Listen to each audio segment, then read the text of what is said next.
अभी तक हमने जो चर्चा करी, पिछले चैप्टर में हमने चर्चा करी थी आरूढ़ पदा से अलग अलग भावों को हम कैसे देखेंगे। यहां तक कोई प्रश्न, कोई बातचीत, कोई समझने के लिए?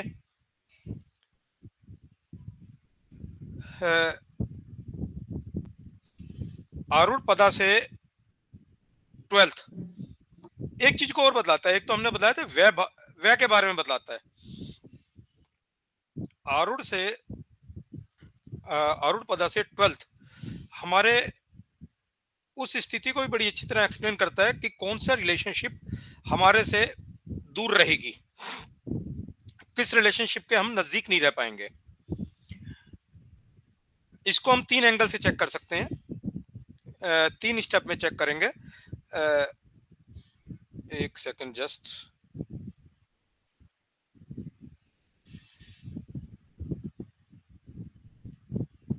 Entire screen.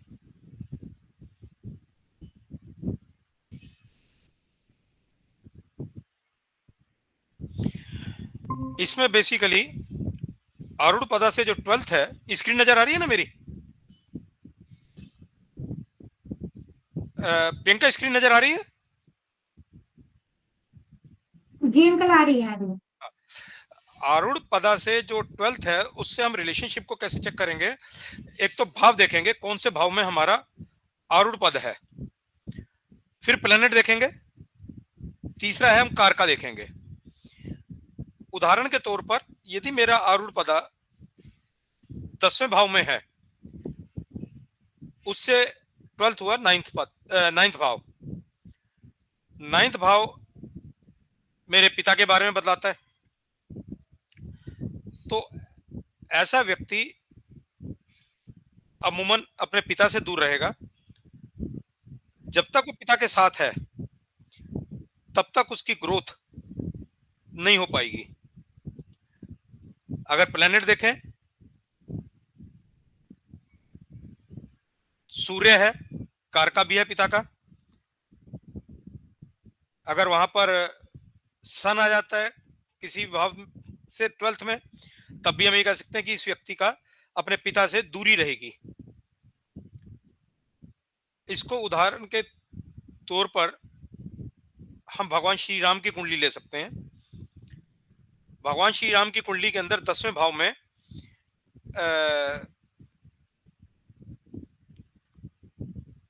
आरूढ़ पदा था। और एक सेकंड, मेरे पास में कोई मैं वीडियो देख रहा था अभी, तो वहां ये भगवान श्री राम की कुंडली है। इसके 10वें भाव में आरूढ़ पद आता है। 10वें से 9वां पिता का भाव हो गया। यहां 2 चीजें देखने वाली हो गई। एक तो 10वां भाव और उनके 9वें भाव में वीनस बैठा हुआ है। तो भगवान राम की अपने पिता से भी दूरी हुई। वीनस कारक है पत्नी का, उनकी अपनी पत्नी से भी दूरी हुई। अगर चौथे भाव में मेरा आरूढ़ पदा आ जाता है तो सिबलिंग से डिस्टेंस हो जाता है। 5वें में आया तो मदर से। अब सिबलिंग का कारक मंगल है,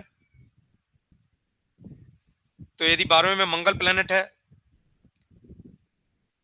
अगर ये दूरी नहीं नजर आ रही, तो जब तक दूरी है व्यक्ति की ग्रोथ नजर नहीं आएगी भौतिक तौर के ऊपर। ये एक बहुत महत्वपूर्ण पॉइंट है जिसको ध्यान देने की जरूरत है। अगर हमारे पास में कोई कुंडली एग्जाम्पल के तौर पर है तो मैं उसको ले लेता हूं। भगवान श्री राम की तो मैंने चर्चा करी। अगर किसी की कुंडली देखनी हो तो उसको हम यहाँ वर्कआउट कर करके देख सकते हैं। प्रियंका, देखनी है कोई कुंडली है? जी अंकल, एक कुंडली देख देख डेट है अंकल।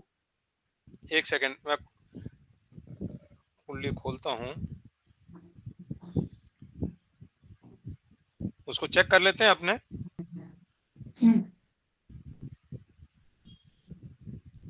बोलो, डाटा बोलो। अंकल अंकल 9 दिसंबर 1946।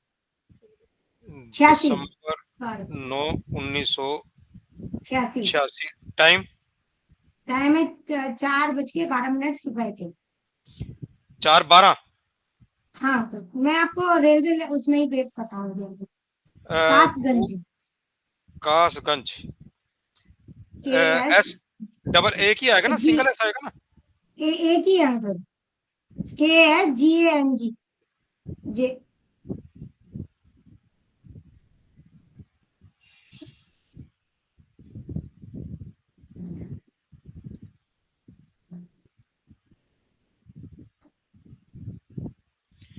यही कुंडली बनती है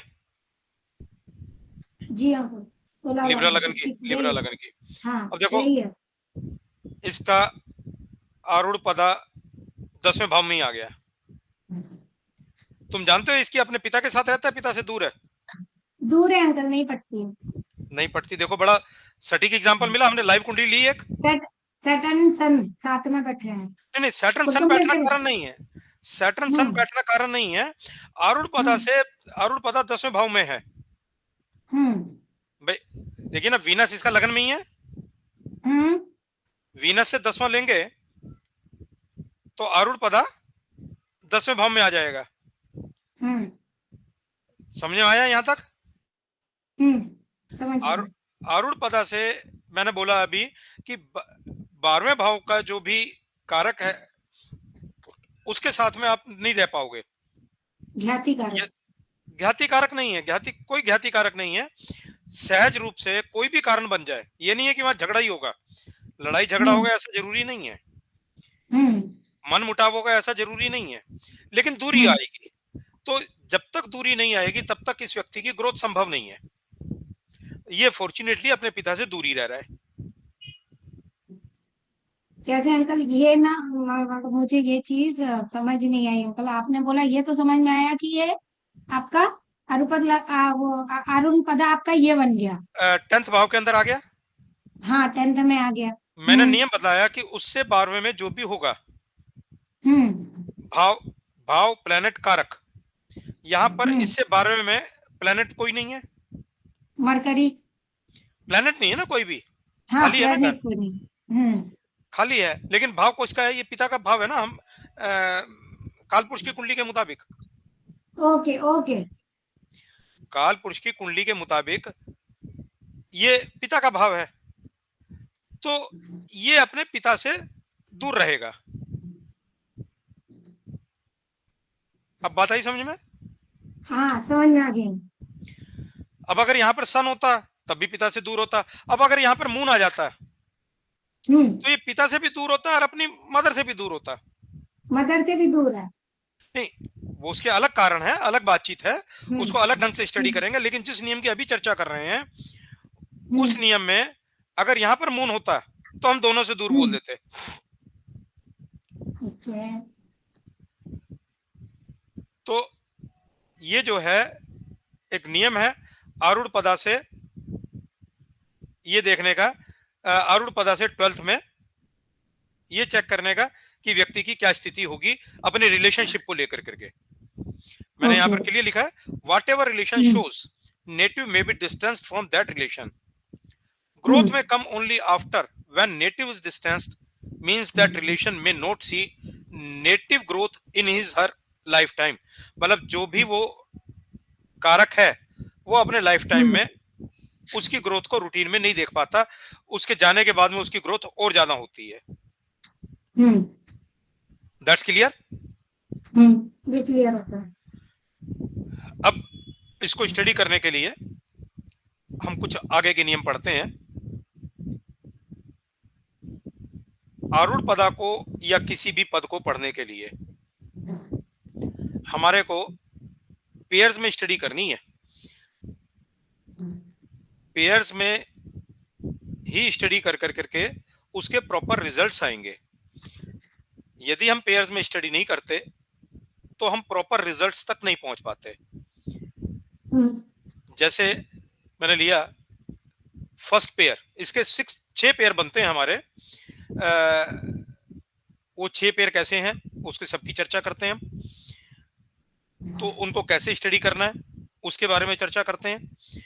यदि हम पेयर्स में स्टडी नहीं करते तो हम उन रिजल्ट्स तक नहीं पहुंच पाएंगे। First pair, it is L and L eight ruled by अग्नि तत्व। जैसे इसी वाली कुंडली के अंदर है, हमने एल इसका 10वें भाव में था, उसको हमने लगन बना लिया। तो आरूढ़ पदा को जब भी हमने स्टडी करना है तो पहला भाव और अष्टम भाव, इन दो को इकट्ठा स्टडी करेंगे। कारण क्या है, काल पुरुष की कुंडली में पहला भाव नेचुरल मेष एंड नेचुरल स्कॉर्पियो साइन है। काल पुरुष की कुंडली में एल8 शोस, अब ये दोनों जो हैं अग्नि तत्व है, मंगल इनका स्वामी है, मंगल अग्नि तत्व का प्लेनेट है। एल और एल8 अग्नि तत्व के बारे में बतलाएंगे। अब ये हमने पहले भी चर्चा करी थी कि एल8 मेरे ऋण के बारे में बतलाता है। एक्चुअल में हम कंफ्यूज हो जाते हैं कि ऋण, हम जो रूटीन के ऋण हैं उन्हीं की चर्चा कर रहे हैं, जिसको हमने बैंक से पैसे ले लिए, किसी से कर्जा ले लिया, लेकिन एस्ट्रोलॉजिकली ये हमारे ऋण इसके अलावा हैं। जैसे एल8 शोज 5 टाइप ऑफ ऋण, among which ऋषि ऋण इज मोस्ट इंपॉर्टेंट। ऋण कौन कौन से हैं? ऋषि ऋण, पितृ ऋण,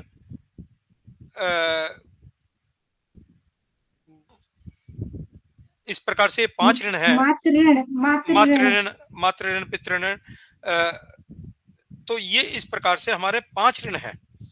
इन 5 ऋण को अगर हम नहीं पे करते तो हमारी ग्रोथ संभव ही नहीं है। लेकिन जब हम इन दोनों को पेयर में स्टडी करते हैं, एल और एल8 को, एल8 से जब मेरे ऋण पता लगते हैं तो मेरे को ये पता लगता है कि कौन से ऋण को मेरे को पे करना मेरे लिए बहुत जरूरी है। जैसे ऋषि ऋण, it is debt of knowledge, we can pay ऋषि ऋण by studying and sharing knowledge. भाई ऋषि ऋण पे करना है तो मैं स्वयं में ज्ञान को ग्रहण भी करूं और उस ज्ञान को लोगों में बांटूं भी। AL8 having many planets means many debts, and these planets will block manifestation of AL. Unless we pay debt, AL cannot rise. Grahas in AL8 are linked with immediate past. Unless you pay debt in AL8, it will cause AL to fall down. संदर्भ यही है कि AL8 को study कर करके उसमें कौन से प्लैनेट्स हैं या उसका स्वामी कौन है, जिससे हम ये समझ पाए कि मेरे को किस प्रकार के ऋणों का भुगतान करना है। जब तक मैं उन ऋणों का भुगतान नहीं करता अपने कर्मों के द्वारा, ये नहीं कि मेरे को किसी को जाकर के भैया रुपए दे करके आने हैं, अपने कर्मों के द्वारा उन ऋणों का भुगतान होगा। जब तक मैं उन ऋणों का भुगतान नहीं करता तो AL की ग्रोथ नहीं होगी, मतलब मेरी अपने व्यक्तित्व की ग्रोथ नहीं होगी। वो बार बार उठेगा, गिर जाएगा। तो एक पेयर हो गया AL and AL8। Second pair, it is AL2 and AL7। कालपुरुष की कुंडली में दूसरा भाव और सप्तम भाव, जिन दोनों को वीनस रूल करता है। अब वीनस प्लैनेट है जल तत्व का, नेचुरल, तो इसको बोलेंगे हम जल तत्व को समझना। These two bhavas has to work together to open the door of money. Basically, दूसरा भाव और सातवां भाव मेरी मनी, वेल्थ, प्रॉस्पेरिटी, ये सब चीजें मेरे को दूसरे भाव से और सातवें भाव से पता लगती हैं। सातवें भाव से इसलिए पता लगती है कि सातवां भाव मेरे व्यापार का है, मेरी रिलेशनशिप का है। अगर मैं लोगों के साथ में संबंध बढ़िया नहीं रखूंगा, मेरी रिलेशनशिप बढ़िया नहीं होगी, तो मेरी प्राकृतिक तौर के ऊपर ग्रोथ ही नहीं हो सकती, मेरे को पैसे, वेल्थ संभव ही नहीं है। तो जब मेरे को ये देखना है कि इस व्यक्ति के पास में, नेटिव के पास में धन संपदा की क्या स्थिति है, वेल्थ की, प्रॉस्पेरिटी की क्या स्थिति है, तो मैं खाली AL2 को ना देखूं, मेरे को दोनों को टुगेदर स्टडी करना है, AL2 and AL7, then easily I may come to know क्या स्थिति है। Third pair, this is AL3 and AL6 ruled by पृथ्वी तत्व, नेचुरल, जेमिनी एंड विर्गो। ये हमने पिछली क्लासेस के अंदर पढ़ा था कि तीसरा भाव और छठा भाव व्यक्ति के प्रयास को और आने वाली हर्डल्स को कैसे पार पाए वो पता लगता है, यदि मैं इन दोनों को इकट्ठा नहीं स्टडी करता। ये साउंड आ रही है कहां से?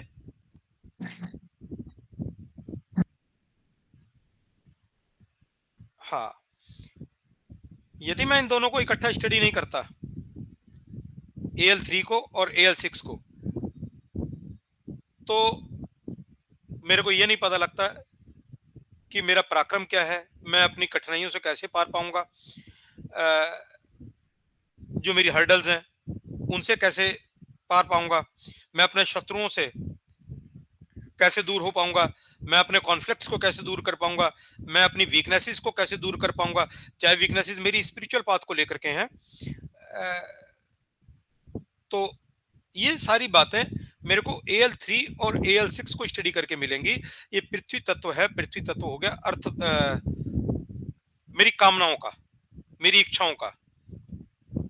अब मैं अपनी इच्छाओं की पूर्ति करने के लिए किस प्रकार प्रयास कर रहा हूं,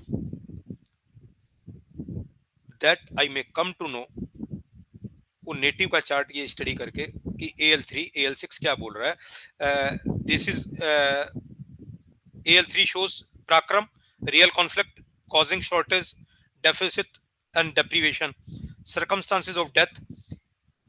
AL6 shows enemies, shadripu, conflicts, weaknesses in spiritual and life path, Raja और प्रावराज्य योग, भोगा और मोक्ष मार्ग is seen here in these two houses.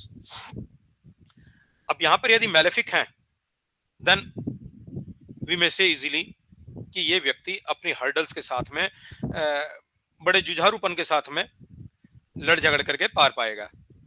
और यदि कहीं बेनिफिक प्लैनेट्स का प्रभाव है तो उसका स्वभाव लड़ने का नहीं होगा, लेट गो करने का होगा, माफी का होगा। अब ये स्पिरिचुअल पाथ में तो ग्रोथ दे देगा, लेकिन भौतिक युग के अंदर ग्रोथ नहीं दे पाएगा। Fourth pair, this is AL9 and AL12, natural, Sagittarius and Pisces signs. This is Akash तत्व, जुपिटर इनका नेचुरल कारक प्लेनेट है। AL9 इज आवर रियल आकाश तत्व, जिससे हम भाग्य, fortune, source of wealth and protection, it is real protector in life and also is the protector of name, fame and even after death. AL12 shows real losses and expenses. Expenses will show our gati in life. मतलब इन दोनों को जब हम इकट्ठा study करते हैं तो पता क्या लगता है, मेरा भाग्य क्या है, मेरा फॉर्चून क्या है, मेरे को धन संपदा कहां से प्राप्त होगी। AL9 मैंने पीछे भी चर्चा हुई थी हमारी कि हमारी प्रोटेक्शन है इमेज की, AL आरूढ़ पदा की प्रोटेक्शन भी है। AL12 ये बतलाता है, एक तो हमने रिलेशनशिप की आज ही चर्चा करके हटे हैं, लेकिन मेरे एक्सपेंसेस वे किस तरह के होंगे, क्योंकि AL12 मेरे चरण हैं, मेरे पैर हैं, वी हैव डिस्कस्ड ऑलरेडी। तो मेरे चरण, मेरे पैर जा किस तरफ रहे हैं। If in AL12 Jupiter is there, then we may say कि मेरे चरण धर्म कर्म के काम की तरफ जा रहे हैं, जो मेरे लिए प्रसन्नता लेकर के आएंगे, मेरे लिए खुशी लेकर के आएंगे। जो एक्सपेंसेस हैं मेरे, क्योंकि जुपिटर एग्जल्ट होता है कर्क राशि में, जो कि चंद्रमा का प्लेनेट है, चंद्रमा जिसका स्वामी है, चंद्रमा कारक है भोजन का। तो जुपिटर से हम वहां पर ये भी समझ सकते हैं, क्योंकि जुपिटर वहां एग्जॉल्टेड होता है, कि मेरे एक्सपेंसेस फूड पर होंगे, सात्विक फूड पर। एक तो फूड पर तो रूटीन में सभी खर्च करते हैं, लेकिन वो फूड जो कि मेरे शरीर को स्वस्थ रखेगा। जब शरीर स्वस्थ होगा तो नेचुरली प्रसन्नता मिलेगी। जुपिटर से मेरे खर्चे रिलीजियस एक्टिविटीज में होंगे। और यदि मेरा वहां पर सैटर्न है, यदि मेरे खर्चे फूड पर, as I written here, if you spend on alcohol then Jupiter will be debilitated. मतलब जुपिटर के जो अच्छे प्रभाव मिलने हैं वो फिर वहां नहीं मिलेंगे, और जुपिटर के नेगेटिव प्रभाव मिलेंगे। अंकल अगर वो अपनी जुपिटर अपनी उच्च उच्च की राशि में हो तब भी? हाँ, आप खराब कर रहे हो ना जुपिटर को फिर। अच्छा, ओके आप ओके। एक सेकंड जस्ट, ये क्या हुआ? आवाज आ रही है ना मेरी?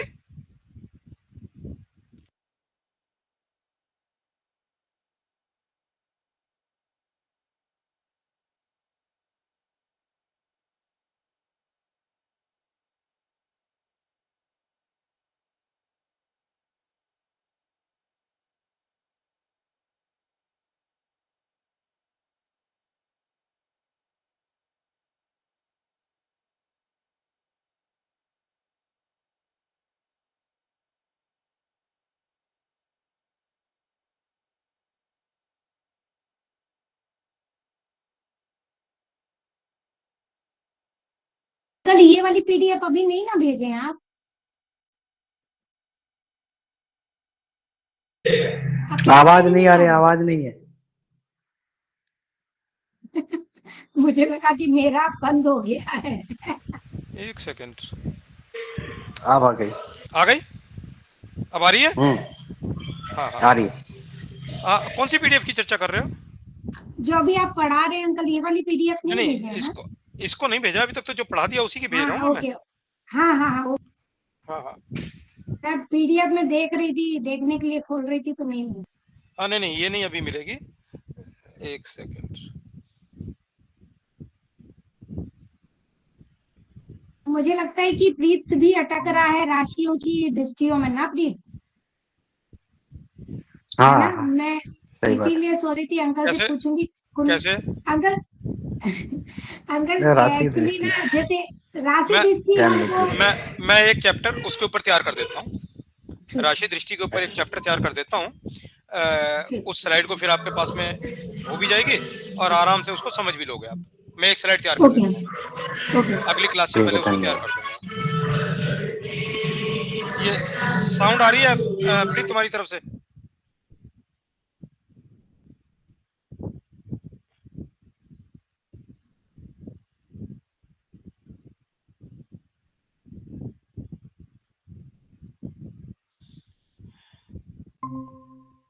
जैसे हम बात कर रहे हैं, यदि सैटर्न है देन वी में से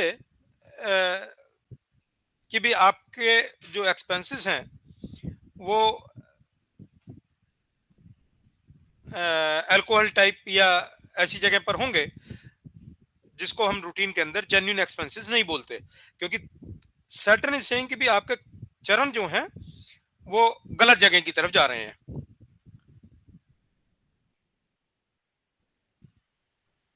एक सेकंड, अरे यार स्लाइड्स गायब हो गई।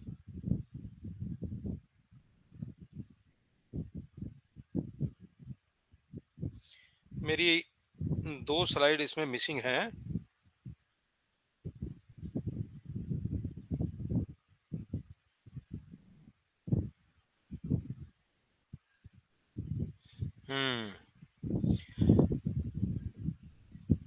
दो,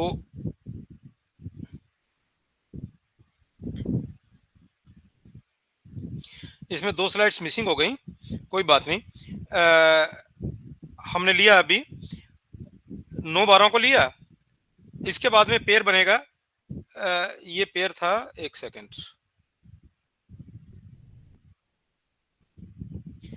4 तक लिए ना हमने, 4 तक पेयर लिए, पांचवा पेयर बनेगा Al10 एंड Al11। ये तत्व के रूप में वायु तत्व हो गया, वायु तत्व हो गया। शनि के प्लैनेट्स है, इन दोनों को हमारे को कंबाइंड में स्टडी करना पड़ेगा। संदर्भ वहीं आ जाता है कि मैं अपने कर्म को, शनि कर्म की प्रधानता भी बताता है, मैं अपने कर्मों को किस ढंग से करूं so that I may gain. इन दोनों को इकट्ठा स्टडी करना पड़ेगा। छठा पेयर बनता है Al4 एंड Al5 का। Al4 कालपुरुष की कुंडली में नेचुरल कारक है जल तत्व का, चंद्रमा इसका स्वामी है, तो इसको जल तत्व के साथ में मिला करके देखेंगे। और Al5 को अग्नि तत्व का, सूर्य इसका नेचुरल कारक है, इसको हम अग्नि तत्व के साथ में मिला करके स्टडी करेंगे। तो ये बेसिकली 6 मतलब पेयर के अंदर हम इनको स्टडी करेंगे to get the proper results. इसके आगे एक सेकेंड जस्ट,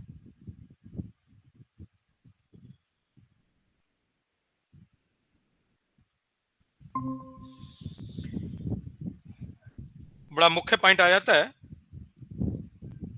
ये तो हमने पेयर्स में स्टडी करने की बात करी, अब आ जाता है भावेशा फ्रॉम सन एंड जुपिटर। जैसे कि हम शुरुआत में हमने चर्चा करी थी, दो चीजें हैं, एक सीड है जो लगन से पता लगता है, फिर हमने कहा भावेशा जहां जाकर करके लग्नेश बैठता है, आरूढ़ पद का स्वामी बैठेगा, उसको हमने पाकेशा कहा था। मिट्टी मतलब जो भी बीज होगा तो जिस मिट्टी में जाके पनपेगा, वो बात आ गई। तीसरा आ गया आरूढ़ पदा। हमने वृक्ष बनकर करके जो चीज सामने नजर आ रही है उसकी इमेज के रूप में, उसको हम आरूढ़ पदा के रूप में बोलेंगे। हमने पिछली क्लासेस के अंदर ये चर्चा करी थी कि इनके ऊपर राहु, केतु और शनि के यदि प्रभाव पड़ते हैं तो किस किस चीज पर कैसे इफेक्ट पड़ता है। आज हम चर्चा कर रहे हैं कि भावेशा की स्थिति सूर्य और जुपिटर से। कारण है, सूर्य हमारे को किसी भी चीज के एनर्जी स्रोत के बारे में है, और जुपिटर बौद्धिक ज्ञान के बारे में है। यदि और इसमें किसी भी भाव को देखेंगे, ये नहीं है कि खाली एल को ही देखना, हम किसी भी भाव को स्टडी करना है तो सूर्य और जुपिटर से उनकी स्थितियों को देखेंगे। यदि सूर्य से आरूढ़ पदा मैलेफिक स्थानों पर है तो हम ये कह सकते हैं, मैलेफिक का संदर्भ यहां पर यह है कि हम ये प्रिज्यूम करते हैं कि वो शैडो भाव हैं, शैडो भाव हैं, और सूर्य की रोशनी वहां पर नहीं पड़ रही, रिसोर्सेज नहीं मिल रहे, इस कारण से उसकी ग्रोथ नहीं हो रही। अब शैडो भाव कौन कौन से हैं? 2, 6, 8, 12। Any bhav lord badly placed from Surya in shadow houses cannot reflect the light and resources from Lord Shiva। अगर कोई भी आरूढ़ पदा का भाव सूर्य से 2, 6, 8, 12 पर है तो वहां पर उसको प्रॉपर लाइट नहीं मिली, प्रॉपर रिसोर्सेज नहीं मिले, दैट्स वाई वो ग्रोथ नहीं कर सकता वो भाव। Any bhav lorda badly placed from Jupiter, then it is not capable of reflecting the content of bhava well.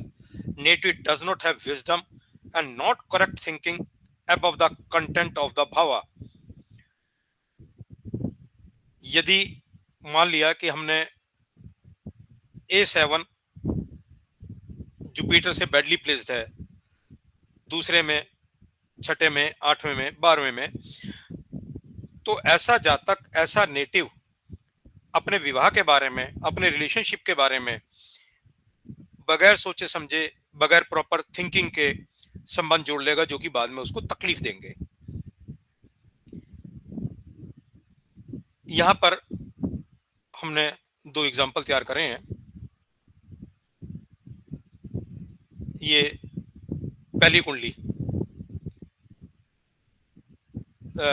Gemini लगन की कुंडली है। जेमिनी लगन का स्वामी मरकरी तीसरे भाव में, एएल इसका 5वें भाव में। अब एएल से हम पहले सूर्य की पोजीशन को देखते हैं। सूर्य से ये नहीं, इसके अंदर एग्जांपल में कैलकुलेट करा हमने एएल के साथ साथ 10th भाव को। 10th भाव का स्वामी जुपिटर। जुपिटर 10वें भाव से 9वें में बैठा हुआ है। 7, 8, 9। तो 8N जाकर के दूसरे भाव में आ गया। 8N दूसरे भाव में आया। अब यहां पर इसकी हम स्थिति चेक करते हैं। ये 10वें से 9वां है, इसकी स्थिति ठीक है, क्योंकि जिस भाव को देख रहे हैं हम यहां पर 10वें भाव की स्थिति को चेक कर रहे हैं। लेकिन लगन से छठा है, लगन से छठा है। अगर सूर्य की स्थिति देखें तो ये 10वें भाव से 5वां है, 8N से भी 5वां है, और जुपिटर और 8N की स्थिति, 8N एक दूसरे से 5वां है। ये 1, 2, 3, 4, 5, मतलब 8N की सूर्य से स्थिति भी ठीक है, जुपिटर से भी इसकी स्थिति ठीक है, लेकिन लगन से छठे में है। एक ही नेगेटिव पॉइंट है, लगन से छठे पर है। 10वें भाव की स्थिति यहां पर कुल मिलाकर करके बहुत बढ़िया है। और इस जातक की जो कुंडली है, जिसकी ये, इस व्यक्ति ने अपने व्यापार में अच्छी ग्रोथ ली है, क्योंकि 10वें भाव की जो 8N सन से भी ठीक है, जुपिटर से भी ठीक है। दूसरी कुंडली देखते हैं, यहां पर भी हम 8N को देखते हैं। इसका स्वामी जुपिटर अपने से 12वें में बैठा हुआ है, तो 8N से दूसरे में हो गया। 8N इसका बना 12वां, इसका 12वां 8N अष्टम भाव में। पहले तो 8N की पोजीशन अष्टम भाव में अपने आप में बेड हो गई, बढ़िया रिजल्ट नहीं देगा। लेकिन जुपिटर की स्थिति क्योंकि हम स्टडी कर रहे हैं, तो जुपिटर यहां पर इससे दूसरे में बैठा है। सन से देखते हैं तो ये 6, 8 की सन से 1, 2, 3, 4, 5, 6, 7, 7वें पर है, लेकिन लगन से अष्टम पर है। लगन से भी गलत हो गई इसकी पोजीशन, और जुपिटर से भी गलत हो गई। सन से ठीक है, क्योंकि हमने सिर्फ 2, 6, 8, 12 देखना था। आई थिंक यहाँ सैटर्न 2 बार लिखा गया है। 8N क्या है सर? 8N 10वें का आरूढ़ पदा, हर पद का निकालते हैं ना हमने। भाई हमने ये देखना कि इस व्यक्ति का कार्मिक स्थिति क्या रहेगी। तो कर्म की स्थिति, कैरियर की पोजीशन चेक करने के लिए हम 8N को देखेंगे। जैसे एएल से तो हम देखते हैं उस व्यक्ति की व्यक्तिगत इमेज। इस बात को ग्रस्प करके दीप या नहीं? समझ गया सर। समझ गया ना? यहां पर एक सेकंड, गलती आई थोड़ी सी, इसको मैं ठीक करता हूं।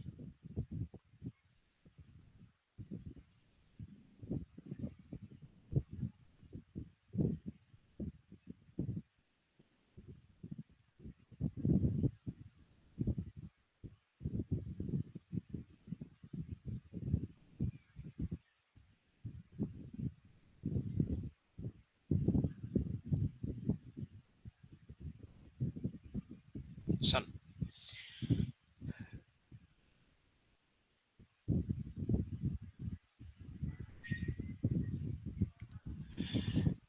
सन से हम स्थिति देखते हैं तो सन से A10 की स्थिति भी 6-8 है। मतलब इस व्यक्ति की जुपिटर से भी स्थिति खराब है, सन से भी खराब है। तो इस व्यक्ति की अपना जो कैरियर की ग्रोथ है वो प्रॉपर नहीं है, वहां मार खा रहा है। ना तो कैरियर को लेकर के डिसीजन बढ़िया ले पाया, ना उसको रिसोर्सेज बढ़िया मिल पाए।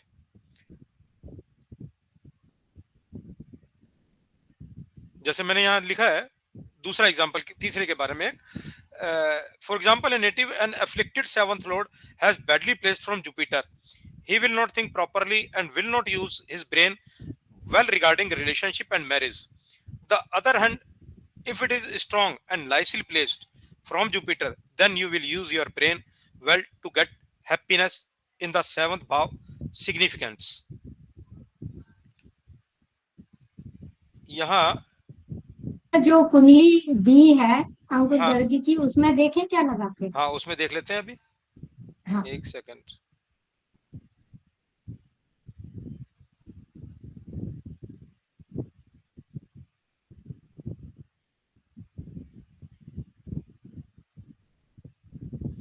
इस कुंडली की चर्चा कर रहे हो ना प्रियंका? इसी कुंडली की चर्चा कर रहे हो?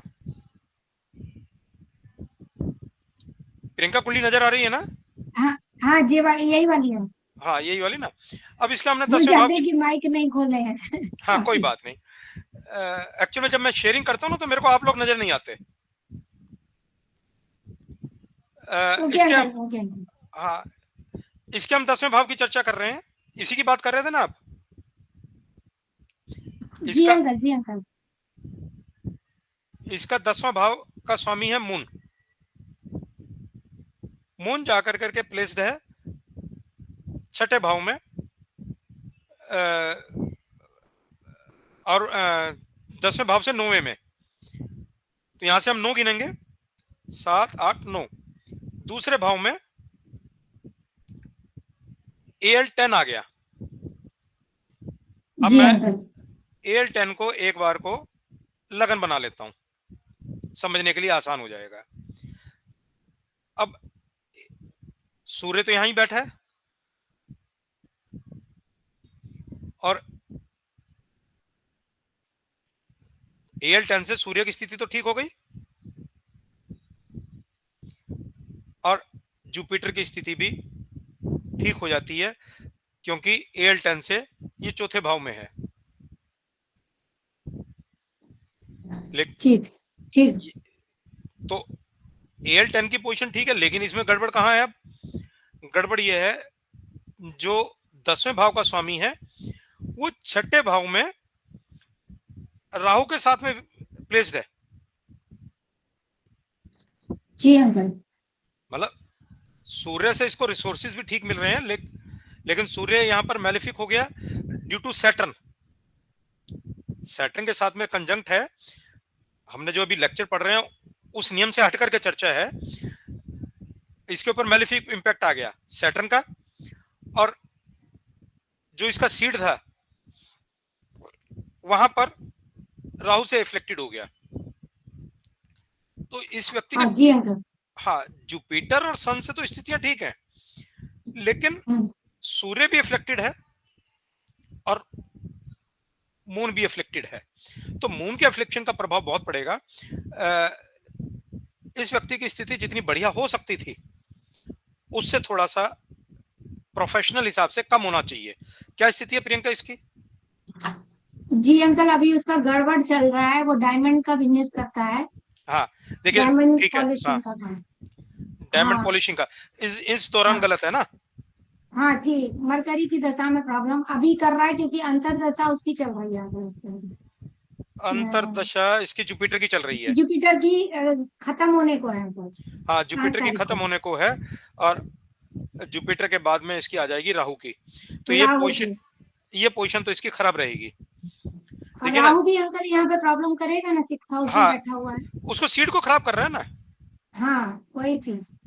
उसको सीड को खराब कर जुपिटर रहा के है। बाद सैटर्न आएगी ना। हाँ, जुपिटर के, सॉरी जुपिटर के बाद सॉरी सैटर्न सर। आएगी। राहु तो उससे पहले था। जुपिटर के बाद में हाँ हाँ सैटर्न जी आएगी। Uncle, Saturn. सैटर्न भी इसको बढ़िया रिजल्ट नहीं देगा, क्योंकि सैटर्न सूर्य को खराब करेगा। और मरकरी भी बैठा हुआ है बिजनेस का वहां पर। मरकरी भी यहां पर बैठा हुआ है, ये इसको खराब करेगा ही। इसकी जुपिटर की एडी से दशा खराब हुई होगी। जी हाँ, अभी कुछ दिनों से खराब है। हाँ वो कारण यही है कि 12th का लॉर्ड जो जुपिटर है अपने से 12th में जाकर करके बैठा है, और मून राहु से खराब हो रहा है। तो यहाँ पर ये जुपिटर का अपने से 12वें में जाकर करके बैठना तकलीफ का कारण है। ये इसको अंकल इसमें अगर संतान को देखना है तो कैसे देखेंगे? AL5 तो संतान के लिए होता है ना? हाँ, इसके अंदर A5 निकालेंगे हम, AL5 A5 नहीं, ना? A5 हाँ A5। मतलब, हाँ 11वें भाव का वो निकालेंगे, 5वें भाव का, हम्म कुंभ राशि का। तो हम्म। ये है 7 कुंभ 8 के 9 तो दो 10। हो गए, सैटर्न राहु। कुंभ के 10 दो हो गए, तो दोनों को हम चेक कर लेते हैं मजबूत कौन सा है। हम्म सैटर्न 3 के साथ में बैठा हुआ, 3 प्लेनेट के साथ में। हम्म दूसरा स्वामी इसका राहु है, जो 2 प्लेनेट के साथ जी, में है। हम्म। तो सैटर्न को हम यहाँ इसका स्वामी मानेंगे। अब सैटर्न को अगर हम गिनते हैं तो 7 8 9 10, ये 10 पे बैठा है। यहां से 10 काउंट करके जिस वक्त हम चलेंगे तो ये यहां पर बनेगा A5 जी अंकल। अष्टम भाव में। हम्म यहां पर मार्स की दृष्टि भी आ रही है, हम्म सैटर्न की दृष्टि भी आ रही है। हम्म। तो संतान से थोड़ी तकलीफ तो रहेगी। अभी बच्ची कैसे? नहीं है, हाँ 37 कारण, साल हो गए। हाँ कारण वही है। A5 पर देखो बड़ा बढ़िया रिजल्ट मिलता है। यहां पर जुपिटर बैठने के बावजूद मार्स की दृष्टि पड़ रही है A5 पर, सैटर्न की दृष्टि पड़ रही A5 है। तो 11th हाउस में आएगा ना। नहीं दीप, इसको दोबारा से काउंट करवाता हूं मैं आपको। इसका जो कुंभ राशि के 2 स्वामी राहु और सैटर्न, राहु दूसरे भाव में बैठा हुआ है और सैटर्न 10वें में बैठा हुआ है। यदि मैं इससे 10 काउंट करता हूं तो 7 8 9 10। अब ये 5वें के बिल्कुल अपोजिट आ गया। हमारा नियम ये कहता है कि केंद्र में नहीं आना चाहिए। मैं इसको एक बार को लगन बना देता हूं 5वें भाव को, अब आपको समझने में आसानी हो जाएगी। इसका निकालना है ना हमने दीप। तो सैटर्न 10वें में, व्हेन आई काउंट इट 10, तो यहां आ जाएगा 7वें भाव पर। अब केंद्र में आरूढ़ पदा हो नहीं सकता, तो नियम मेरा लगेगा वहां से फिर 10 गिनने का। अगेन आई काउंटेड 10, 7 8 9 सही 10। है सर। ठीक आ गया ना? करेक्ट। तो ये जो है अष्टम भाव में आया। अब यहां पर सैटर्न की दृष्टि भी आ रही है, मार्स की दृष्टि भी आ रही है। अब नॉर्मली अगर आप कुंडली देखते हो तो ये कह सकते हो कि इस व्यक्ति को संतान की तकलीफ होगी। हाँ अंकल, बोल सकते हैं। सैटर्न कैसे? डिले भी दिखा रहा है अगर दृष्टि से, और नहीं मार्स नहीं नहीं नहीं मतलब नहीं, अगर आप नॉर्मली कुंडली देखते तो कैसे बतलाते इसको? भैया जुपिटर बैठा हुआ है वहां पर, कारक बैठा हुआ है संतान का। हम्म। कैसे बोलोगे कि संतान की तकलीफ रहेगी इस व्यक्ति को? क्योंकि वो सैटर्न की राशि में है और मार्स के साथ बैठा हुआ है, तो प्रॉब्लम तो रहेगी। अगर होगा भी तो सर्जरी दिखा रहा है, मार्स सर्जरी भी है। अब यहां पर A5 अष्टम भाव में चला गया तो क्लियर सर्जरी बतला रहा है। Correct correct uncle. Clear surgery बतला रहा है A5 का। हम्म अगर हम उसको और स्टडी करना शुरू करते हैं तो उससे 11वां मून और राहु, मतलब 11वां भाव गेन है ना। A5 को हमने लगन बना लिया लाइक दिस, तो इससे 11वें में मून और राहु बैठे हुए हैं। मून और राहु बेसिकली फिर राहु के कारण मून पिटा और जिसको कहते हैं भ्रम की स्थिति पैदा हो गई। ये व्यक्ति सोच रहा होगा कि भी मैं जो आधुनिक साधन है उनका प्रयोग करूं या नहीं करूं, ऐसे विचार भी इसके मन में होंगे। हाँ अंकल, थोड़ा कसमकस में कि क्या करूं। हाँ वही, दैट्स आई एम सेइंग, कश्मकश में होगा कि क्या करूं। तो A10 को जिसको हम स्टडी कर रहे थे, यहाँ बड़े आराम से समझ में आया। बढ़िया अंकल, आज बहुत अच्छा समझ में आया। इससे आया हम प्लीज। इससे इससे हम जो ना किसी भी भाव को समझ सकते हैं। मतलब मैंने अगर उदाहरण के तौर पर बात करता हूं,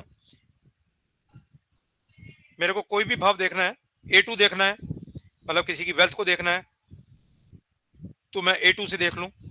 मेरे को मदर का देखना है, मैं A4 से देख लूं। A3 की भी मेरी एफर्ट्स, मेरा प्रयास कैसे रहेंगे, A3 को देख लूं। और वो उसकी उस स्थिति को बदलाएंगे जो इमेज के रूप में है, मतलब जो बेसिकली क्लियर पिक्चर के बारे में। तो A10 को एग्जांपल के रूप में मैंने इसीलिए लिया कि कैरियर की स्थिति क्या है वो पता लग जाएगी जो नजर आ रही है। I think it is now clear. एक आगे का लेता हूं मैं।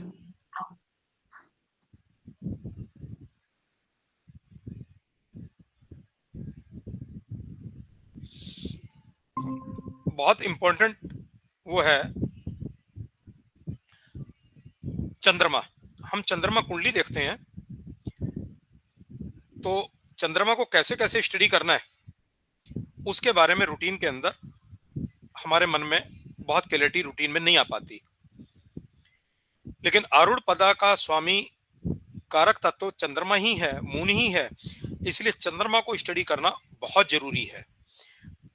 चंद्रमा से स्टडी करने के बाद में सारी स्थितियों के बारे में आराम से जानकारी मिलती है। मून एंड आरूढ़ लगना, मून की स्थिति यदि आरूढ़ पदा से दूसरे स्थानों के ऊपर है, अनफेवरेबल पोजीशन है, तो क्या क्या कैसे कैसे रिजल्ट आएंगे उसको देखते हैं हम। Moon in 3rd and 8th from AL, these are unfavorable positions. Such Chandra is called Black Chandra. This is Yam Rupa, signify death and disease. संदर्भ ये है, चंद्रमा कालपुरुष की कुंडली में 8वें भाव में मरण कारक है। मरण कारक का संदर्भ ये आता है कि चंद्रमा वहां पर अपनी स्ट्रेंथ को नहीं दे पाता, अपने कारक तत्वों में नुकसान देता है। चंद्रमा मेरे भोजन का और स्वास्थ्य का कारक है, तो जो मरण कारक चंद्रमा है वो मेरे शरीर में रोग भी देगा, मेरे भोजन का भी जब खराब स्थिति होगी तो रोग अपने आप उत्पन्न होंगे। और 3rd जो है अष्टम से अष्टम है, वो यम का स्थान है, वहां से इसीलिए हम उसको डेथ के लिए भी देखते हैं। AL से तीसरे के अंदर जब हमने पिछली क्लासेस में चर्चा करी कि आरूढ़ पदा से तीसरे से हम मृत्यु को देखते हैं, उसका कारण यही है कि वो अष्टम से अष्टम होकर करके उसकी सारी जानकारी देता है। यदि चंद्रमा की स्थिति आरूढ़ पदा से 3rd या 8 है तो बीमारी देगी, तकलीफ देगी। See from Lagna where it will happen. Assume in 7th from Lagna means disease to spouse. Severe disease to spouse if it is 7th lord from Lagna and placed in 8th from आरूढ़ लगना। मतलब खाली अपना ही नहीं है, एक उदाहरण के रूप में यदि ये आरूढ़ पदा से 7वें भाव में है, लगन से 7th भाव में है और आरूढ़ पदा से अष्टम हो रहा हो, लगन से तो 7th है लेकिन आरूढ़ पदा से अष्टम हो तो पत्नी को बीमारियां देगा। Chandra Lagna is seat of Vayu and rules pranas in the form of food and breathing, and both are necessary for health, for healthy life. Moon in A8 is bound to block pranas and food. Rai. चंद्र लगन को जब हम लेते हैं तो ये हमारे वायु का कारण है, मेरे वायु प्राण का कारण है। यदि अष्टम भाव में चंद्र है तो मेरे वायु प्राणा को और मेरे भोजन को हम रई भी बोलते हैं, इन दोनों को ब्लॉक करेगा। जब इन दोनों को ब्लॉक करेगा तो भाई बीमारी आएंगी, तकलीफ आएंगी। मेरे भोजन को भी ब्लॉक कर रहा है, मैं भोजन कर नहीं पा रहा या इम्प्रॉपर ले पा रहा हूं। मेरी चेस्ट के अंदर प्रॉब्लम है, बीमारियां हैं, प्राणास प्रॉपर नहीं हो पा रहे। ये जो एग्जांपल चार्ट लिया, यहां चंद्रमा केतु के साथ में छठे भाव में प्लेस्ड है। Here AL is in Virgo and Moon in AL8 as ninth lord from Lagna.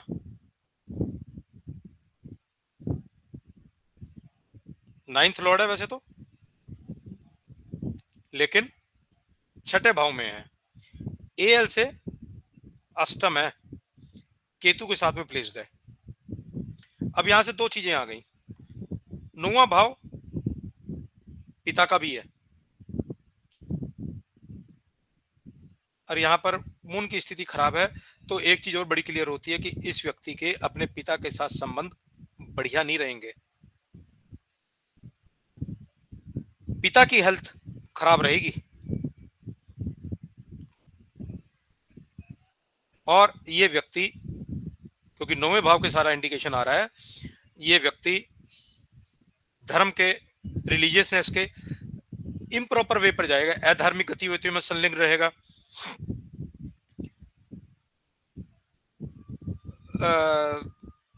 Direction life के अंदर गलत मार्ग पर होगी। कारण क्या है? चंद्रमा की स्थिति अष्टम होना, और चंद्रमा स्वामी है 9वें भाव का। आगे क्या है ये तो हमने पिता से देख लिया। इस व्यक्ति के स्वयं के बारे में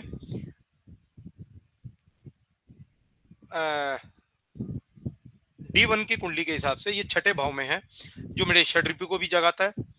AL से अष्टम है, तो मेरा खाना डिस्टर्ब हो रहा है, मेरे प्राणा डिस्टर्ब हो रहे हैं। ये व्यक्ति जिसकी कुंडली है ये ड्रग एडिक्ट तक है, तो बड़े आराम से हम ये कह सकते हैं कि व्यक्ति का चंद्रमा की स्थिति को समझ कर करके हम बाकी सारे ग्रहों को इसको वर्कआउट करेंगे, खाली 3-8 को नहीं। मैं टाइम फ्रेम को लेकर कर करके ये था कि भी आज का ब्रेक दे लेंगे, 1 घंटा हो गया अपना,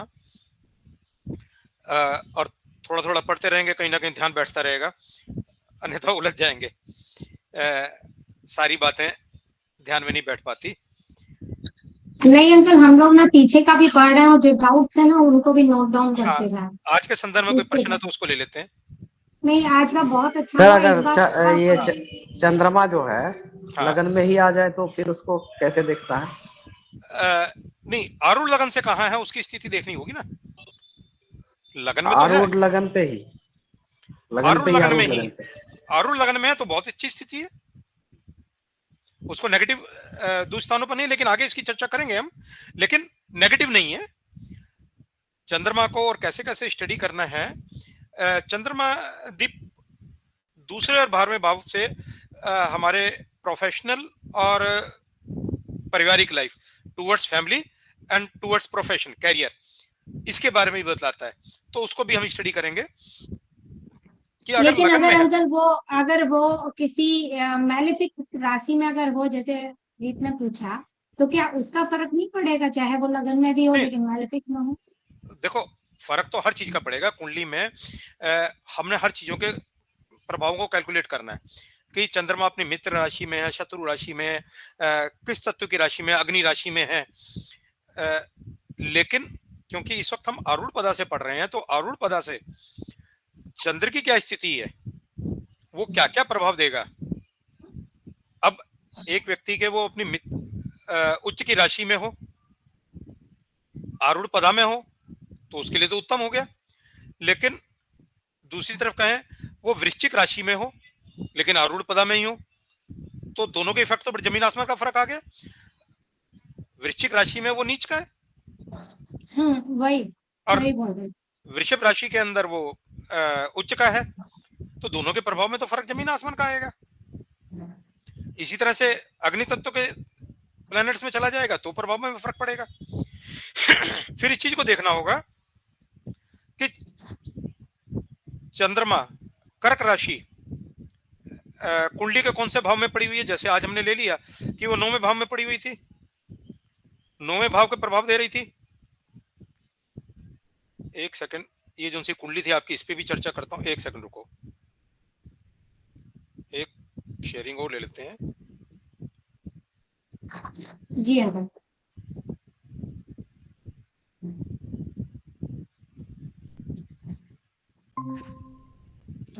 देखिए,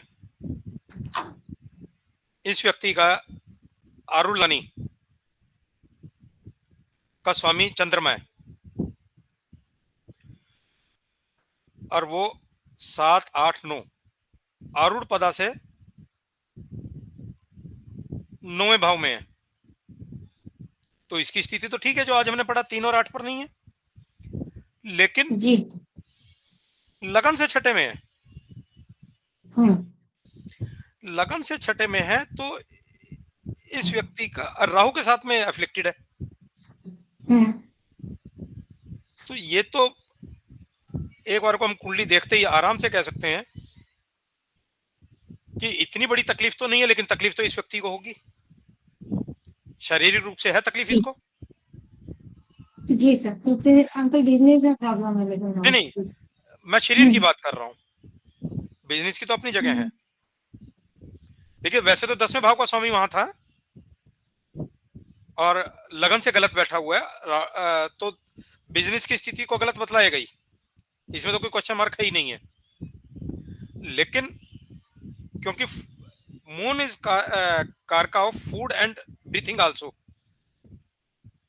अब फूड और ब्रीथिंग में इशू है तो इस व्यक्ति की मानसिक स्थिति में इशू होने चाहिए। He may not be that sound, मन से परेशान रहता होगा। हाँ अंकल, रहता है ना। वो कारण यही है कि लगन से छठे में चंद्रमा बैठा हुआ है। जब चंद्रमा की बाकी स्टडी करेंगे, शरीर से इसीलिए परेशान है कि जुपिटर जो उसका स्वामी है वो जाके अपने से 12वें में बैठ गया है। हाँ नहीं, देखिए कुंडली के बाकी सब प्रभाव अलग अलग अपने प्रभाव देंगे, लेकिन क्योंकि आज का हमारा चैप्टर सिर्फ चंद्रमा को देख रहे थे इस पर्टिकुलर इसमें, तो दैट्स वाई तो दे आज का विश्राम। जी अंकल, बिल्कुल बहुत अच्छा रहा। Thank you uncle. Ram Ram, Ram Ram ji. Ram Ram, Ram Ram, Ram Ram, Ram Ram. Ram Ram, Ram Ram.